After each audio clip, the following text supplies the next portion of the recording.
1947 से पहले British India का head of state was governor general, और governor general enjoyed unlimited powers and he controlled legislature as well as all the executive authority. Independence के बाद independence of India act के तहत दोनों मुल्कों को ये इख्तियार दिया गया कि वो गवर्नमेंट ऑफ इंडिया एक्ट 1935 के अंदर कुछ अमेंडमेंट्स करते हुए उसी को as a interim constitution adopt कर सकते हैं। सो पाकिस्तान ने भी गवर्नमेंट ऑफ इंडिया एक्ट को अडॉप्ट करते हुए उसके अंदर कुछ अमेंडमेंट्स की, और उन अमेंडमेंट्स के अंदर गवर्नर जनरल की बेशतर पावर्स को कर्टेल कर दिया गया। Although he still had many power and he also had reserve powers which were given in the Government of India Act, but majority of the powers curtail करने के बाद पाकिस्तान ने भी government of India Act 1935 adopt किया। This case primarily starts in 1953, जब governor general ने अपनी एक पावर को यूज करते हुए एक प्राइम मिनिस्टर को डिसमिस कर दिया, नेमली ख्वाजा नाजिमुद्दीन। ख्वाजा नाजिमुद्दीन को डिसमिस करने के बाद next person who was appointed PM was Mohammad Ali Bogra.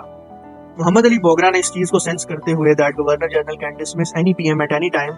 He took some preventive steps, और उनके अंदर एक ये था कि उन्होंने कॉन्स्टिट्यूएंट असेंबली से एक बिल पास करवाया which curtailed the power of governor general to dismiss the prime minister. अब ये बिल का पास होना it caused the clash between the assembly as well as the governor general,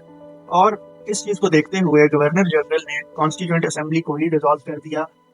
on the grounds that constituent assembly का काम था कि उसने मुल्क का कॉन्स्टिट्यूशन फ्रेम करना था, लेकिन इस वक्त तक वो कॉन्स्टिट्यूशन फ्रेम नहीं कर सकी, and also it has lost faith of the people and it has not been able to do its job properly. So इन ग्राउंड्स को सामने रखते हुए, इन ग्राउंड्स को बुनियाद बनाते हुए गवर्नर जनरल ने कॉन्स्टिट्यूएंट असेंबली को ही डिसॉल्व कर दिया,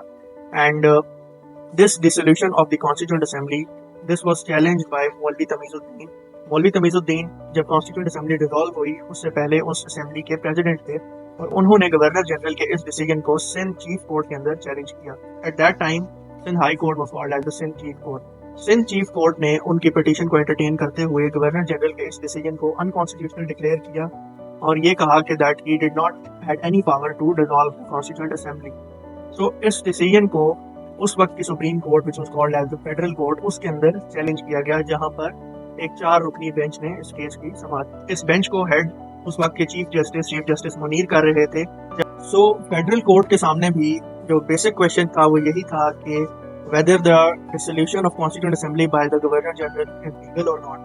तो सुप्रीम कोर्ट ने इसको इस ग्राउंड पर जस्टिफाई किया दैट ऑल्दो पाकिस्तान ने जो government of India act adopt किया है उसके अंदर कोई स्पेसिफिकली पावर नहीं दी गई गवर्नर जनरल को टू डिसॉल्व द असेंबली,